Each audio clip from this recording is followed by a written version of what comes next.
Welcome to BackChat. I'm your host, Tema Madima. I hope you guys are excited for an awesome evening of chatting. This evening we are chatting to Emile Erasmus, the big dog, big man. It's gonna be a good one. I hope you guys are excited. Welcome. We've got an interesting evening of chatting coming up. I hope you guys are ready. You've got your questions ready. We're chatting to Emile Erasmus this evening. He's going to be joining in any moment now. And then we're going to chat with him.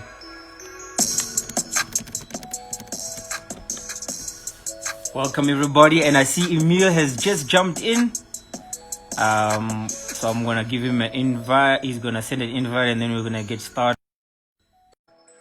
Good evening. Good evening. Hope you guys are doing well. And welcome to BackChat. I'm your host, Madima. This evening we're speaking to Emile Erasmus. Emile. Hey, what's up, man? How you doing, man? I'm good. How are you? Good. Yo, long time no see you, man. It's so good to see Yes. Nah, bro, it's been a long time. you. I see you also going for my clean look as well, man. Did I inspire you? I have to, but the only problem is, like, with me, this is how it should be. Because I can't grow a beard at all. Oh, you can't? No, man, no. I know, but it's good. The clean look suits you. I'm trying it out as well, man. But I think I'll get my... Yeah, but you look good, man. I look young, so they say. Yeah, definitely. How have you been otherwise, man? You been good? Yeah, bro, yeah. Like, this lockdown has been crazy, but I mean, what can we do? We just have to move on, eh?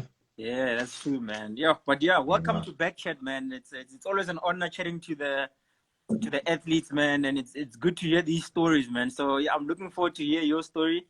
I'm sure the people who are listening as well are looking forward to it as well. So, ladies and gentlemen, make sure to send your questions through. Emile is gonna be with us for the next 35 minutes or so. So you better make use of this time. Yeah. All right, so let's start it off here. Before I get into a lot of the nitty-gritty, we're going to start with an introduction. I have to introduce you, man. People must know exactly who we're dealing with, the caliber of athlete you are. So let's get started. Cool, man, cool. All right, ladies and gentlemen, with us this evening, we've got Emile Erasmus. He is the African Under-20 Championships 100-meter bronze medalist, African Championships 4x100-meter gold medalist, Commonwealth Games 4x100-meter silver medalist, World Relays 4x100-meter squad, as well as the SA Championships 100-meter bronze medalist. Ladies and gentlemen, Emile Erasmus. Thanks, man. Thanks. I appreciate it. And the crowd goes wild. Those men are going crazy. Yeah.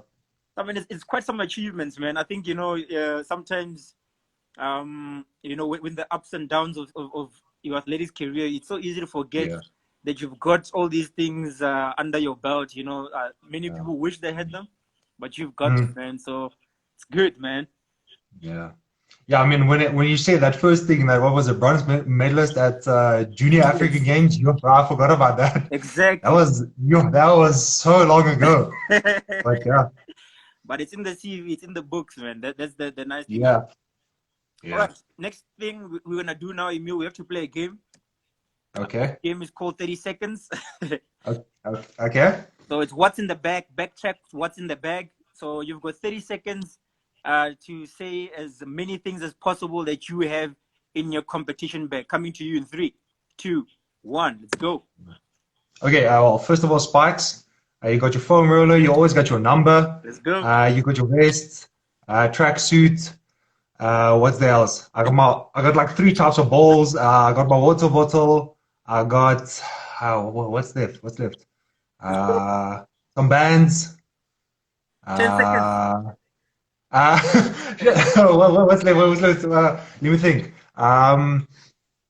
A jacket for when it's raining. All right. Yes.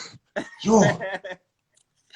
9 is not bad. I think like when I was a spectator of this competition, I would have gotten like 20, but just because you're in it, you can't think of anything. That's what happens. When everybody's at home, you're like, you're like, Yeah, 36. yeah, yeah. I always say they're like, oh, this is easy. I can do this all. But when Yeah. that clock goes, man, it's a different story. Different, Yeah, yeah, different yeah. story. But 9 isn't bad. Yesterday, we got 10. So 9 is okay. I'm But the disappointed. I'm disappointed. high score is 18. So yeah, you're a bit 18. behind. Who got 18?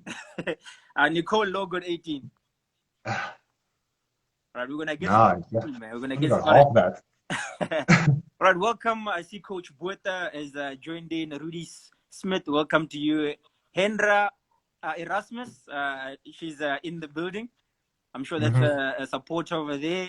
The boy, Jacaranda, Tebzali Mao, Pumi Kumalo, Jane Tipo, Mari Siliga, I see you as well. There's a lot of people that are in. Sipa Dambile, I've seen Coach Mabida. Geraldine Pillay is in as well. I'm not gonna get to everybody. I usually don't see all the names, but thanks for joining, guys. Yeah. Olisa Guma, appreciate it, guys. So let's get started, Emile. Everybody wants to hear, man. You know, I like Yeah, your yeah. story because your story is such an amazing story. But let's start at the beginning, man. Where did this athletics thing come from? I mean, you like 1.92 meters. Weigh Yeah. in, you know, they say you weigh in at 99. I know it goes down in season. Yeah, yeah, yeah. So how did you choose athletics? Track and field, 100 meter, 200 meter. I mean, where did this journey start? I don't know. I think for me, because like in school already, it was there was like because I played rugby, I played sevens, and I did athletics. Okay. And yeah, so like at one point it was just it got too much. I mean, it was like training session after training session after training session. And at one point, like I had to choose. Yeah. And I think for me it was because it's like an individual thing.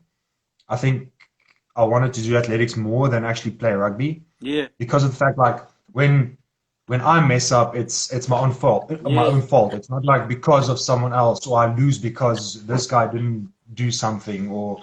And Yeah. I think that was my biggest thing, knowing that when something goes wrong, it's purely my own fault.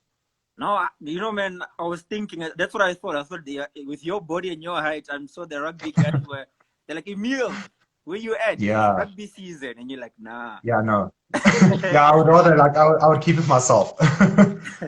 So obviously, you said already in high school, you had to make that tough decision. Yeah. You made the decision, you chose athletics, and then you go to African Junior Championships, and you bag a bronze medal there. It's a bronze, yeah, bronze medal. So was that Yeah, like yeah. a confirmation for that decision and like, okay, we're on the right track type of thing? Yeah, yeah, I think so. I mean, like the whole Africa Games, well, the Africa Champs thing was so unexpected for me because, um, like a lot of things happened where I shouldn't actually have been able to compete there. Yeah, But yeah, then all of a sudden they just told me, no, like I'm in the team, I can go. And yeah, then I ran there, didn't run a good time, but like still got a third place with it, which I was happy with. yeah. And yeah, I think from there on it was like I think I enjoyed the competition so much that like I never wanted to stop doing it. That's why like I thought, listen, this is definitely the path I want to take, and this is like the journey I want to see myself going through Yeah, to actually reach a better part of myself. sure. I mean, I mean, from junior champs, Mm, it's like a journey, man. I think track and field is it's one of those sports like, you know, I think when you were a junior and you think to where you are now, I want to mm. ask this question. I don't think we get to ask ourselves this question. If you could tell like Emile Erasmus, uh, junior, as a Yeah, junior boy, if you could tell him something, one word of advice, what would you tell him? This is gonna help a junior athlete who's out there now. What would you tell him? yes, that's difficult. Like for me personally, it's don't get injured. Like, because I mean, like for me, yeah, for me personally, that was the biggest thing. I mean, like my career, it went well, and Yeah, I started running PBs every year, except the years that I actually got like a big injured. injury, and Yeah, that thing actually held me back. So like the main thing for me is like take care of your body and make yeah, sure that like nothing. I know like injuries come unexpectedly, but like you take every precaution you can to prevent that. yeah. I mean, it's Yeah, you know, like listening, you know, chatting to you as well, like, you know, Mm. off the track and so on. Like, it's interesting. I remember you mentioned like part of your journey was when it came to gym work, Mm. doing gym as an athlete for you was like, it's one of those important things that you guys had to figure out yourself and your coach, because I Mm. believe obviously you've got like natural strength wise, you've got phenomenal strength, but Yeah. also with track and field and athletics, it's like that fine balance. Oh Talk yeah. about this. I know about it a bit. Like, Mm. what type of journey did you and your coaches, do to figure this part of your running out? Well, for me personally, it was in the beginning. It was a case of like only body training. I mean, because I didn't want to get any heavier because I'm so much heavier than all the other guys. I mean, like we talking about like a 20 kilogram difference, Easy. and yeah, I mean that's crazy. Now I have to compete with all these short guys, small guys, and I'm standing here looking like a giant. Um, but yeah, for me, it was in the beginning. It was like purely like body work, body training, and making sure like I don't get too heavy. But eventually, it got to a point where I had to realize, listen, this is not working. I'm like hitting a barrier. Yeah, I can't go past this. yeah, Yeah, and yeah, and then afterwards, I decided, listen, we have to work out a good program suited for me where I can keep my weight as low as possible and at the same time build my power. And I mean, for all the athletes, that's mostly the thing you want to do.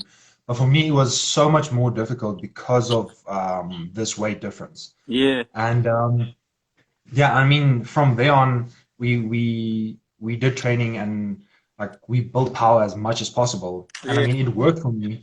And then yeah, and what we also like what we figured out was in competition itself, like I would limit my gym work as much as possible Uh, because like it feels like it slows me down mm, because I can feel like I get strong and I'm powerful, but like it feels like I'm slow. It feels like I'm running like this the entire time.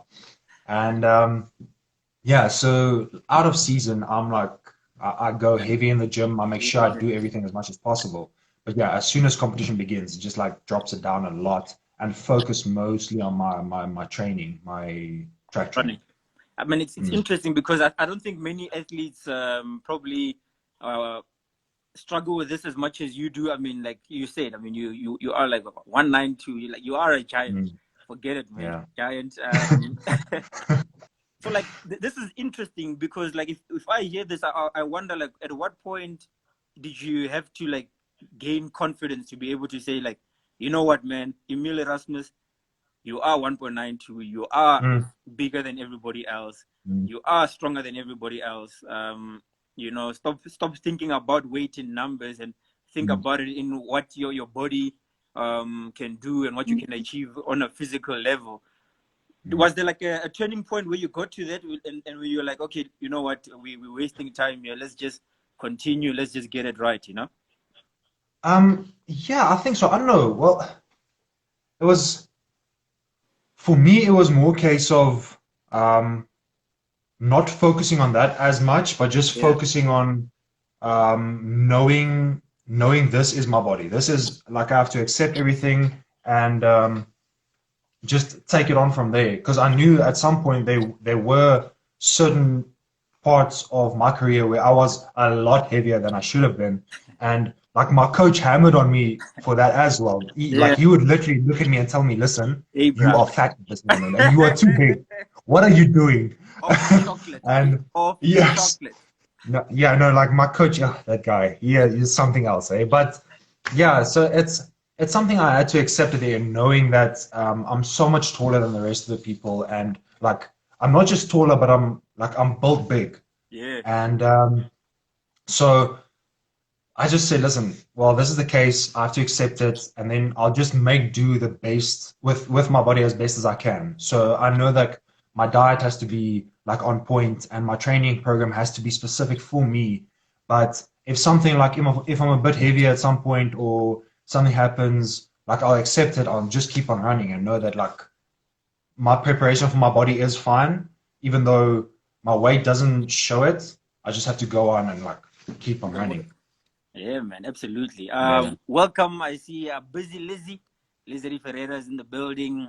Jumpers World, all the way from America. I'm sure it's my brother Andreas. Welcome to you guys. Oh, Tepo Tite. Welcome, guys. Speedband South Africa. Kirsten Arendt. Lisedi Raikane. Welcome, guys. You know, I usually can't see everybody, but when we end here, I see there's like 100 or more people that are in and out. So if I don't greet you, it's not because I've got beef. It's just that I don't see all the names. All right, let's get to the next question. Yeah. So, like, if I think of 2018, man, 2018, if someone puts a smile on your face, man, that was a. Oh yeah, definitely. That was like one of my peak years, and like yes, I really enjoyed it. But let's talk about it, man. So 2018. Yeah. To be honest, let's be honest, it wasn't the best start to the year. I mean, you probably only opened your, was it at students, or, I mean, like run about 28th of April, towards the end of April, you ran your first race, and then a short while after you went to Europe. Tell us about that season. Why did you open that late? And just run us through like the build up towards you going to Europe. Okay.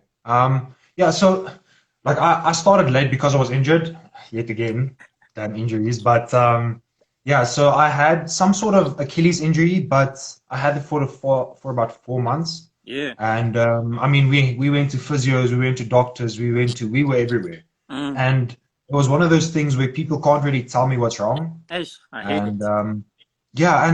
I was so frustrated. And at some point, my coach just told me, "Listen, let's take it back for a bit. Let's stop training on the track. We go like train in the pool, go in the gym, wherever you can, do your type of training. So when I'm actually capable to start running again, I can do it where my body won't fatigue too much, or something else like a hamstring or something else happens." So yeah, we just did like base training, make sure I recovered well enough. And then literally the one morning I woke up and I messaged my coach, like, I'm going to start track training from today on. And that was, I think, 3 or 2 weeks before my first race. Wow. Yeah, so I didn't have a lot of training in. And then we went to students. I ran there, but it was, you know those races where you can actually feel like you are so slow. Yeah, it just feels like you're moving in slow motion the entire time. And like I could see these guys, and I mean, running with the likes of Cedric and Tembo at that time. I mean, I think they pushed me as well, knowing that I'm not at my full potential at the moment. But these guys are still pushing, and they are going. And from there on, I just decided, listen, we should figure out a program. My coach gave me everything I needed. The guy, like, he's such a jokester, but he's a genius. I love that guy.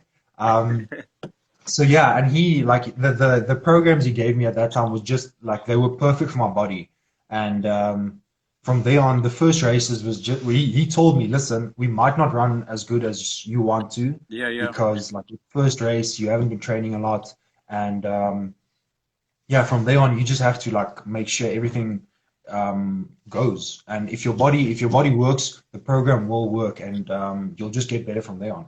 And I mean, the first race was, like you said, it wasn't the best race. I wasn't prepared as much as I should have been, but it's understandably so. Absolutely. And from there on, we went to, what was it, Commonwealth Games a couple of weeks after that, and I was stressing so much because, first of all, like I was going in as a reserve. I wasn't supposed to run. And we got there, my first big international meet. I'm looking at everything around me, thinking like, this is like, it's surreal. It's like, it's not a reality for me. It's something that I could only dream of. And yeah, a couple of days before the race, they told me, listen, you're going to run now. We're going to put you in this spot. I'm sitting there like, oh, okay, yeah, no, I'm fine. Don't worry about it. Don't worry. But yeah, like, I could feel like even running at Commonwealth Games, it was, I wouldn't say more than my body could handle, but I could feel I wasn't ready to run there. And And like I just tried to make the best of what I had at that point. And I mean, all of that was a build up for me to start running those races in Europe, because I think my season actually started in In Europe. Europe, yeah. Those all the other things were just like it was a build up to actually start getting to this point. Yeah. Um, and yeah, It's crazy, from there on it man. was Like yeah. to use Commonwealth games to get ready. Yeah, and I mean, like for me, it was just like, and it wasn't my plan. It was just like it was there. Like those were the races that I had. Yeah. I wanted to run a lot better because I could feel even when I was running. I remember that back straight. There's Zarnell Hughes on my outside, and when I started running, like my drive phase was so nice. But as soon as I got upright, I'm like, my body isn't working. My body isn't working. But yeah, we made the best out of it, and Yeah. I think we could have gotten gold at that time, but yeah, we got the silver. And I mean, I'm still happy with that. Absolutely, man. I mean, let's. Yeah. So that was like just the beginning, man, of Mhm. what was to come. As you Yeah. said, I mean, I just want to welcome a few more people here. I see George Kushka, Rocco the Zulu. Rocco Zulu is in. Van Rooyen. I see Peter Kukamur, Nick Sterana. Thanks for joining, guys. Really appreciate it. So we come from Commonwealth Games. You go to Europe, and then Mm. things are just going well in Europe. Your first race Mm. already, you could see, okay, 10-2 Yeah. each. Okay, looks Mm. like things are gonna be going according to plan, And let's just fast forward it all the way to Switzerland. We're not gonna waste time or beat around the bush about it. Yeah. So you get to Switzerland. It's a good day, man. It's a good day. Just tell us Yeah. what's happening in your mind the night before. Like, what's happening in your mind the night before? How do you feel when you wake up on that day? For me, it was kind of crazy because I mean, we had that was my third competition within a week.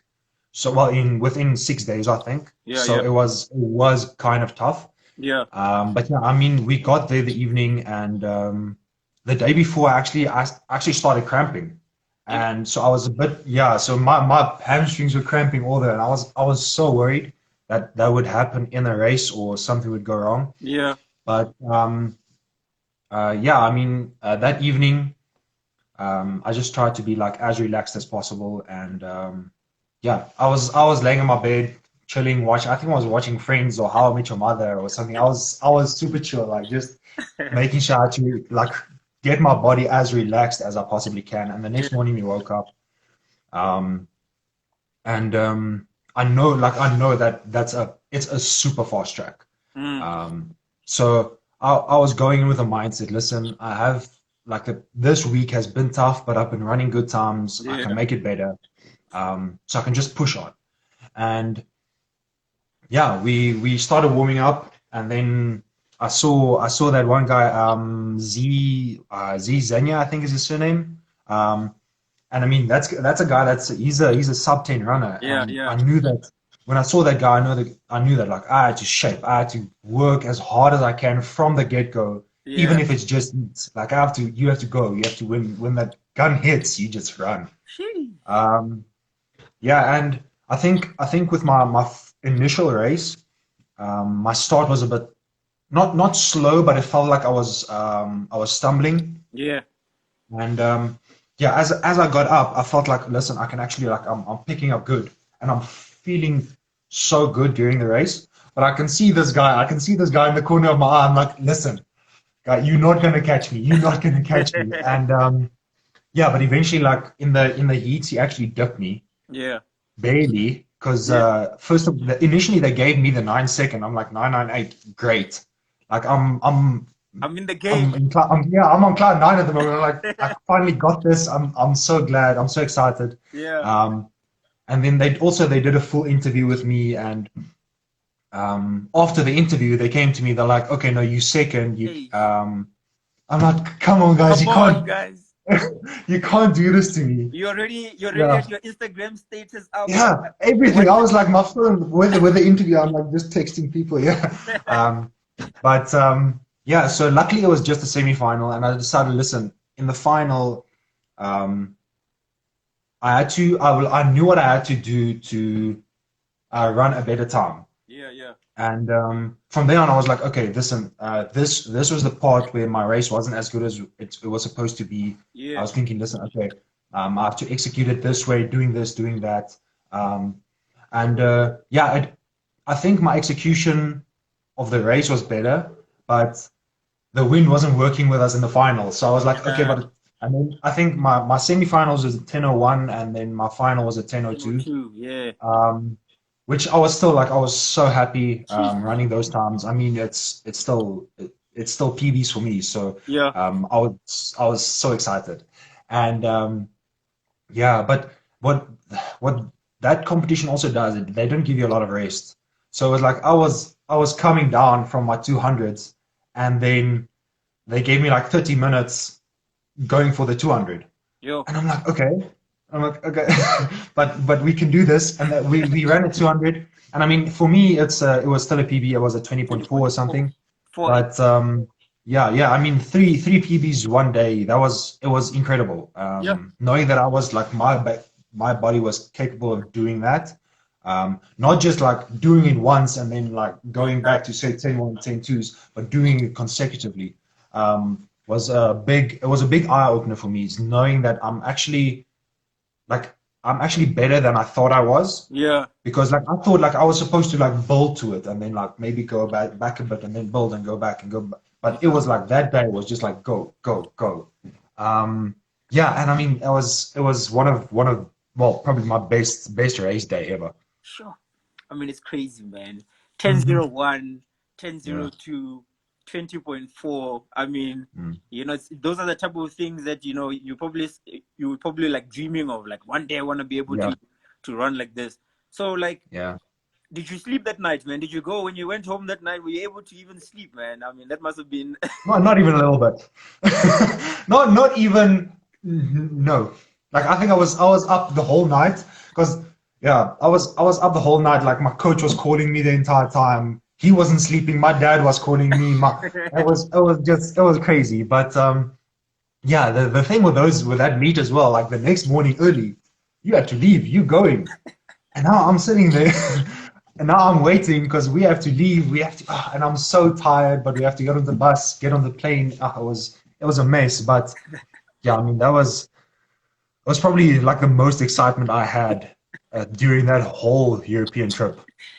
Yo, I mean, like I always like reiterate those days, because those days are Mm. sometimes, man. This athletics thing is tough, man. And Yeah, no, it is. when you get those highs, man, I always say Mm. you ride those highs, as far Mm. as you can, because they'll keep you going, because I mean, Yeah. if you think back at all the years where you were struggling with injuries and you Mm. had to fight to come back and you had doubts and Mm. you didn't know, what you could possibly do. I mean, Yeah. to almost breaking the 10. I mean, 10:01. Mm. Hey, it's a tough feeling. It's Yeah. good, man. It's a PB, but I know what Yeah. you were thinking. Yeah. You Yeah, were that's the thinking, thing though. Like it's a PB, and I'm so excited for it. But it's like, just if I could just like stick my chest out a yeah, little bit more. I wish I was a bit taller. Yeah. Yeah, but I mean, it's still like fantastic, man, to Yeah. achieve that. I mean, yeah. Next question I want to ask, like I know, like support system and support structure wise, I mean, Mm. personally, like knowing you all these years, your dad, your dad has been one of those guys. I know. I mean, you on social media, you're not as good on social media, man. No. When it comes to results, if you want to know what Yeah. Emile has done, what time, Oh. what the wind was, what color spikes he was wearing, did he brush Yeah, his the amount teeth, of steps, the steps, frequency, everything. your dad Yeah. is the guy you go to, Yeah. Yeah. and you from what I've heard you saying today, your coach is also one of those people that are like, Mm. is like a mentor, but also helps. Yeah. Yeah. Talk about your relationship with your team and your support structure. How has that helped you to like become a world class athlete, man, Mm. world class athlete? Um. Yeah. I don't know. For me, it was definitely like from my parents' side. I got a lot of support because like even at those times where like I felt like it's not going well, I'm Yeah, injured, this is happening, that's happening, I'm not running the times. I mean, my parents were always there for me, my coach. And I mean, even like the friends and the people, just my close family around me, everybody was there for me, knowing that like they knew I'm capable of doing this. Yeah. I just had to start believing in myself because, especially with the injuries, like there were times on the track, I was so frustrated, and my coach would literally he would get angry at me because I'm frustrated Yeah. because he knows like it's a temporary thing, and I'll be able to push through it. I just Yeah. have to believe in myself the way that they believe in me. Mm. And I mean, it was incredible. I mean, the amount of support I got from him as well, the things he organized for me to actually start recovering and doing this and doing that and getting to places that I was supposed to be. Um, yeah, it's an amazing journey. I mean, even still now, um, that guy, he's on a constant move. Like he will like in the middle of this interview, he would call me telling me, "Listen, I got this. I'm going to start using this in this way. I've got new equipment. I've got new people I'm going to work with, just so he can get more support towards my side." Yo, it's Yeah. amazing, man. I mean, it's Mm, good because I think that's one of the most important things, you know. So like, mm, if you were to look at your earlier stage of your running, man. Obviously, mm, if you look at the type of support structure and stuff you had now compared mm. to what you had earlier days, you know, what important role did that do you feel that played in towards you being able to be able to run 10:01s and you know Commonwealth medals and all these other achievements that you've got? I mean, you still have a few good years, Mhm, proper years in this body. You know, what do you mm. what type of support structure do you think is important? I mean, just to run it through. Obviously, you work with a coach. Just name Yeah, the yeah. type of people that are in your team, so that I Um, think it yeah, helps. yeah. So for me, well, first thing is you obviously have your coach. But I mean, with my coach, it's also like he's not just a physical coach. For me, he's a mental coach as well. Like Okay. he would always he's supportive in every type of way. Yeah. And at the moment, like the gym coach I have, Wayne Coldman. I mean, that guy is also Yeah. he's a genius in his field, and Yeah. um, I mean, he's helped me a lot. And I mean, from there on, using the facilities at the HPC, getting physios, getting just the smaller things like getting the massages. Yeah. You know that JP is a killer, but yeah, but that guy he helps you so much. And in terms of people just getting you places, people organizing races for you, and yeah, doctor facilities at the HPC as well, where you know that you don't have to stress about things if you get injured or when Yeah. something goes wrong. If you have a little niggle or you wake up in the morning and your big toe is sore, you know Yeah. that like you can talk to these people and they can just say, listen, okay, 1 or 2 days, we organize everything. You go to this guy, you go to that guy. Yeah. Um, yeah, I think that part was where Tux also played a big role for me, Yeah. knowing that they will support me. I just the only thing I have to do is actually talk to them about it. Tell Yeah. them, listen, this is what's going on in my life. I'm struggling with this. I'm struggling with that, and they just like, okay, listen, this is the support we can give you. And I mean, till this day, it's been paying out. Yeah. I Absolutely. mean, yeah, yeah, yeah. So I want to ask. Yo, we're running out of time now. I see the time is moving. Mm, I'm gonna ask. I think I really, got two damn. questions. I don't know Okay. if anybody else will wanna, but this one is important for me. You know, what is your motivation, man? I think this is end of the day. I have to ask this question every single athlete because that's Mhm. gonna it's almost a way of reminding you why you're doing it, but like what motivates you, what motivates you to keep going and still want to be better, you know, Mhm. than you are today. Mhm. I think for me, it's more of the case of the fact that I love this. Yeah. Like the sport itself, like competing, going with or like running with these guys, and knowing that like like you said, like I'm at a point where it's world class times that I'm running, and Yeah. I can push myself even further, knowing that I can be against a Usain Bolt Yeah. or Safa Powell or those Yeah. type of people, Yeah. and still being under so much pressure and loving every moment of it. Yeah. I mean, where was it? Beginning of last year, one of my first races in Europe, I didn't run well at all, which was, yeah, the race itself was a travesty. But I mean, I was queuing up with Tyson Gay. No, no, not Tyson Gay. Who was it? I was I can't remember the people now. It was two Americans, Yeah. Michael. Ashmi. Uh, No. Ashmi is so Japanese. again? No, no, no. The short guy with the band. Oh, Um, what is it? Michael? No, what is his name? I see him. That's the quick guy. yeah, Rogers. yeah, yeah. They short quick. Rogers. But anyways, yeah, Michael yeah. Michael Rogers. Rogers. Yeah, Michael Rogers. And I mean, it was literally it was top tier guys, and I'm sitting there looking at them like I'm in the middle between them, and but yeah. So for that was and at the same time I was thinking, listen, it's such a big field, and I'm a part of it, and Yeah, I absolutely love it. I'm enjoying it.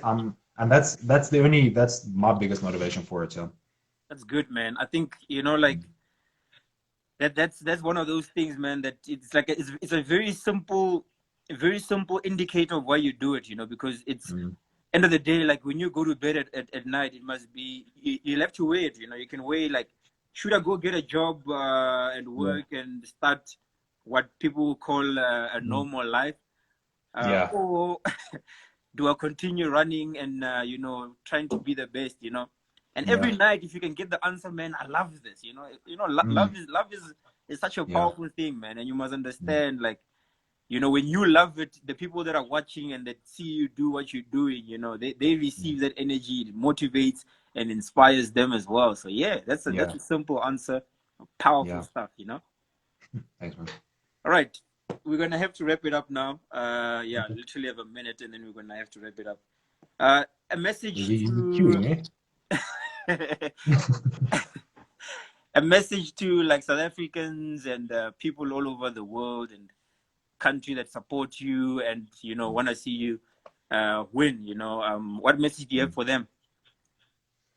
I mean, especially during this time, during the whole COVID thing, I think it's just like keep your heads high and like hope. Hope is always a thing that we need. I Yeah, think people are way too negative at this point, and understandably so. But I mean, it's still like there's always a rainbow at the end.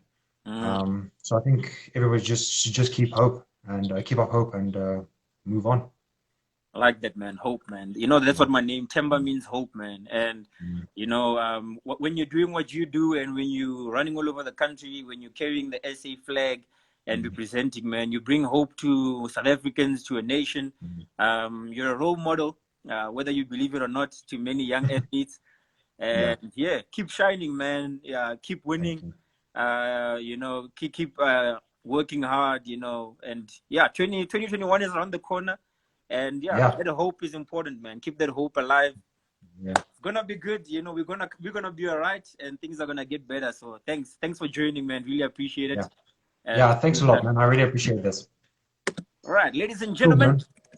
that is Emile Erasmus, 10:01, 10:02, one day, 20.48, one day. This is the man who did it, man. The South African sprinting machine. So yeah, keep supporting. Thanks for watching BackChat this evening. We've got more athletes coming tomorrow, so keep on tuning in. We appreciate it. We're gonna keep bringing these stories because it's important to South Africa. Cheers, Emile. Cheers, man. Take care, bro.